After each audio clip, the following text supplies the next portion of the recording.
Hey there, welcome back to 31 Days of Horror, and today is day 24 in our count up, I guess. It's not really a countdown. And today I checked out a movie on Amazon Prime Video called hashtag AMFAD, All My Friends Are Dead. And you can't forget the hashtag AMFAD, because if you try to look this film up on IMDb or anything like that, and you just type in All My Friends Are Dead, you come up with not this movie. So you have to make sure you type in that AMFAD at the beginning. This movie was made in 2024, and it stars Jade Pettyjohn, who you might not recognize her name, but you will probably recognize her face. She looks very familiar, and she was a regular on Nickelodeon TV shows. She predominantly was on totally blanking the School of Rock show that they made. She was one of the kids. She played Summer on that show. But she also showed up on some other Nickelodeon shows like Henry Danger and Nicky, Ricky, Dicky, and Dawn. So she's an up-and-coming, she's the younger generation's now moving beyond doing the Nickelodeon kids shows and is now moving into doing mainstream movies. And a lot of people get their first jobs in horror. Coming off of, younger TV shows. So it's kind of cool to see her in this. It also stars, kind of, Jojo Siwa. I don't think you have to be really familiar with her work in particular to be familiar at least with the name of Jojo Siwa. She got famous because as a child dancer, and she's moved into, she was doing performances, and now she's doing adult things. I don't follow her career personally, but she is a recognizable face and a name for me. So I thought it was at least interesting that she did this, horror style movie.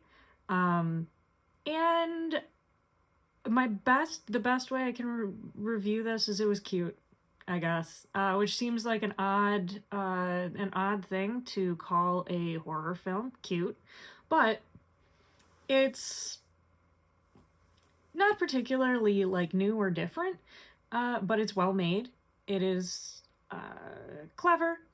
It is, and when I say clever, I mean it has some creative kills. It had a good story, decent bones. Is it anything particularly new, different, exciting? Probably not, but is it an enjoyable watch? Yes, it is. The actors, they all did a good job playing their roles. There were quite a few characters who were somewhat unlikable, and they were meant to be, and I think they were played very convincingly. They were played as not characters you dislike. They were played as people you would dislike most likely in real life. And I think it was very effective. I think it kind of exemplified a lot of things that we see in real life of, you can't always say that all of your friends are good people, or that all the people you surround yourself are, the best, or don't have, some crazy weird stuff to hide, I guess. And that's a typical trope in horror. We see that an awful lot. People's secrets come back to bite them. That's pretty common. And this film is no different. It brings in a little bit of the isolation element of, they're not getting really great cell service. They don't have access to Uber. Their car breaks down. Kind of the typical, we know these characters are going to have a bad time based on all the hardships that they've encountered on a road trip getaway with friends sort of thing.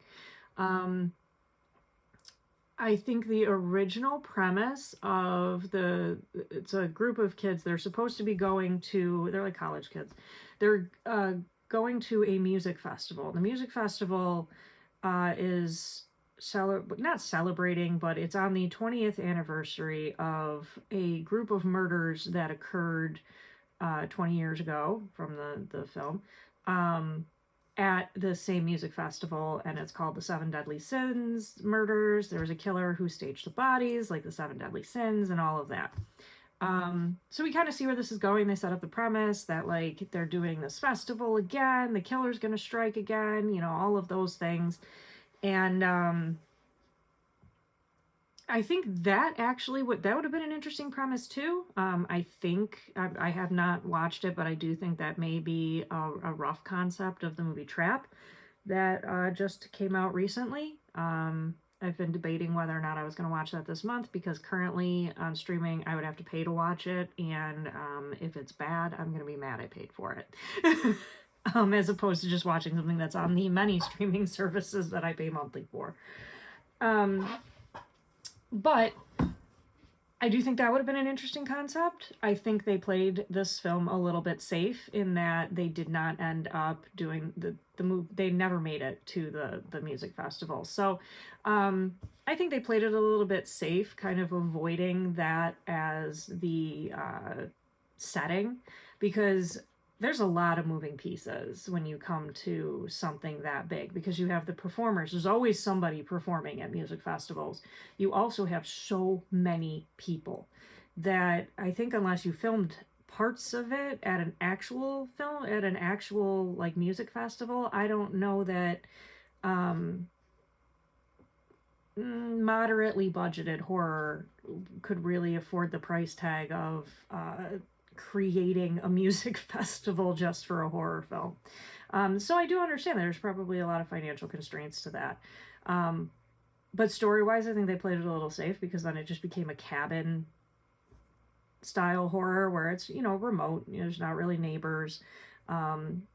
People aren't familiar with the house, people aren't familiar with the surroundings. So kind of the scares and the things that come up in relation to that are not necessarily predictable, but they're kind of easy, and they're not anything that we haven't truly seen before. I think using the 7 deadly sins as murder premise is interesting, but also we saw it with the movie Seven, and it's hard to outdo that film. I mean, even all these years later, there's still things from that film that stick with people who saw it for the first time, and I don't really know that that movie could really be improved upon. So I think that's a difficult option to kind of work with, because you can't really work within that without people comparing it to other things, without comparing it to Seven and things like that. That being said, I think some of the 7 deadly sins lend themselves more to horror than others. And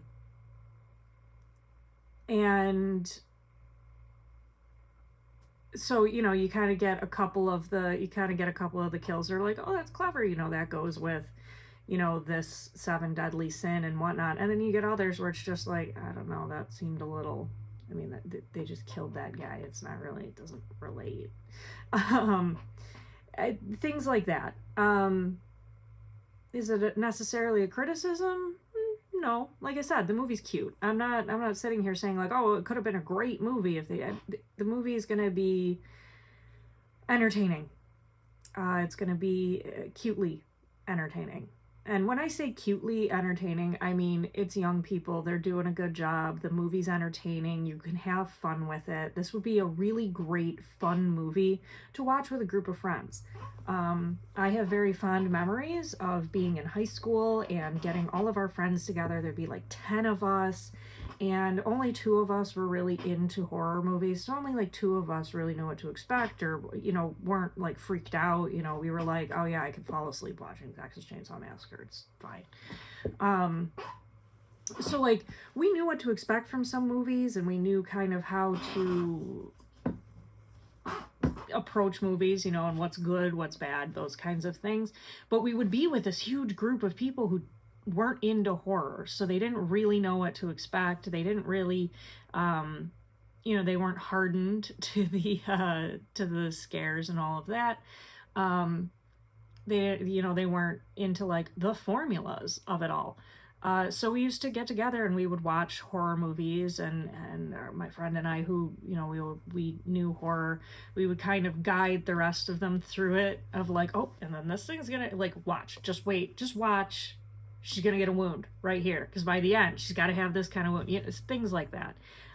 This would be a great movie for that kind of setting, you know. So if you're, you know, kind of, you're just at that age group where you're just kind of allowed to watch R-rated movies for kind of the first time, um, and you're looking for like a sort of fun, enjoyable movie that you can kind of kick back with friends and, you know, laugh at some parts and make fun of other parts and, you know, predict things or, you know, have a couple of those little scares and whatnot, and then kind of still like goof off the rest of the night. I think this would be a great movie for those kinds of things.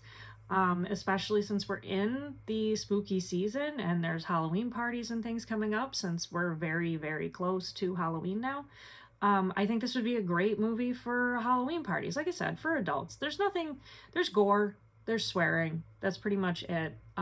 There are some sexual themes, nothing gratuitous, and which is a little bit surprising. Well, and it's a pleasant surprise after yesterday's dumpster fire of a movie.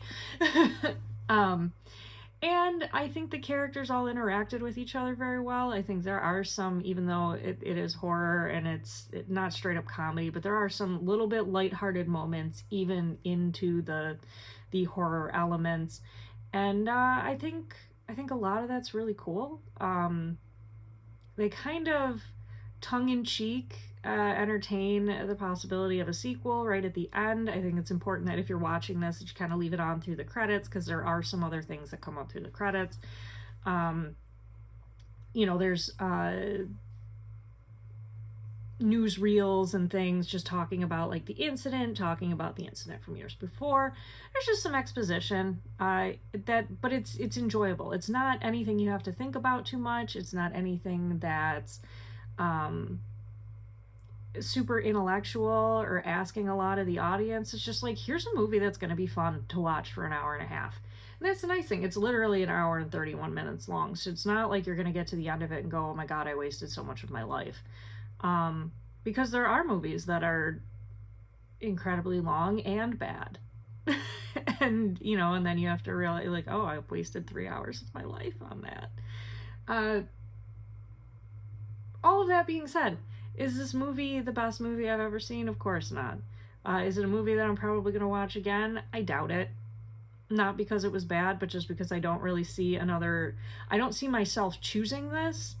And I unfortunately think it's going to be one of those movies that sort of fades into the obscurity of it only ever gets watched when somebody finds it on streaming and is like, oh, JoJo Siwa was in a horror movie? And maybe they'll, you know, kind of turn it on for that. Or, you know, if and when the actors and actresses from this move on and do bigger and better things, I think it may be fondly remembered as one of their early outings. And I definitely think people in this film have bright careers ahead of them. I think they're all good looking people. That's kind of what I'm trying to say. And that's one of the interesting things about horror in this day and age, is that usually the females were always like good looking, but horror used to just have the most roll of the dice casting for men in the movies. I mean, we've seen the gamut of men cast in horror, but the women in horror are usually pretty good looking. It's kind of a staple. And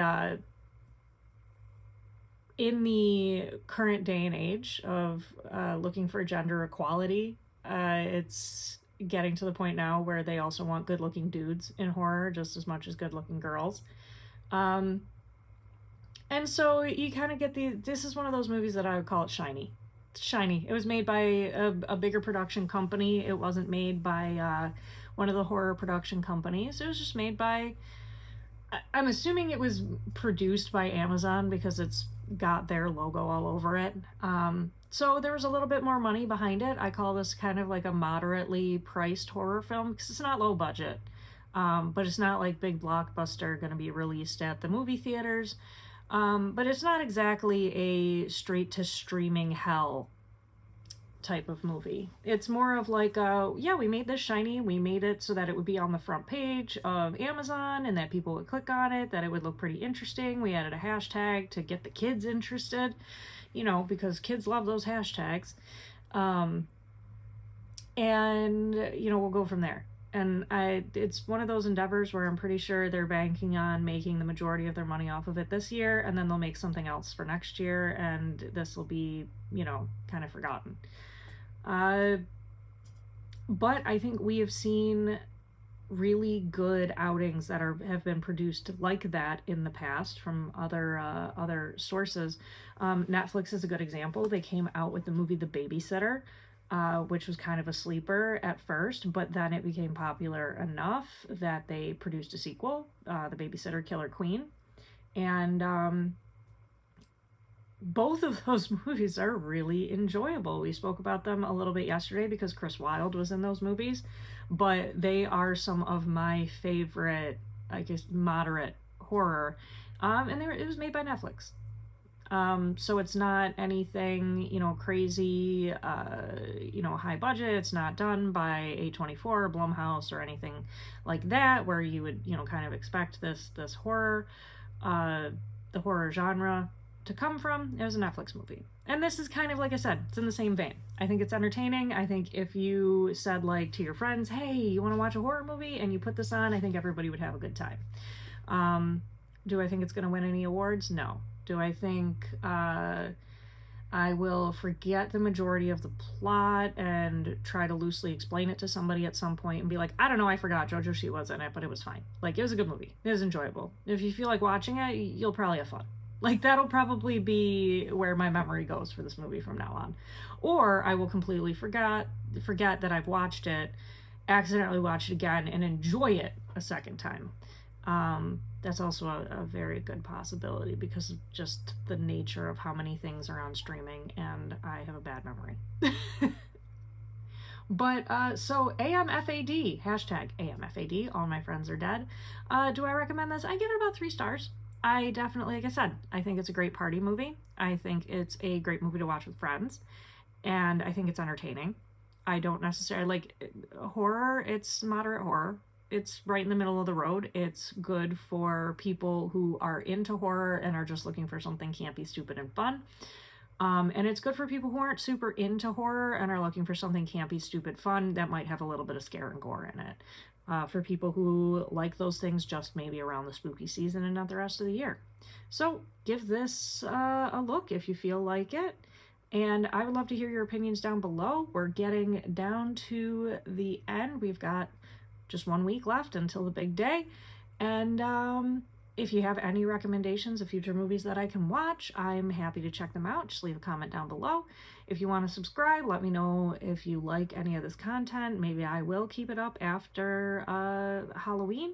Otherwise, videos will probably fall off after the 31 days, and if I happen to watch something or feel like I really need to say something, I might upload after that. But if I don't have anything else to watch and review that I know you guys want to watch, then I'm not going to bother. So, give this video a like, subscribe if you feel like it. I'd love to hear your comments and your thoughts on these movies down below if it's anything that you've seen. And if you're interested in the other 23 days, there are 23 more videos on my channel for you to check out. So, I hope you have a good day, and I will talk to you tomorrow. Bye.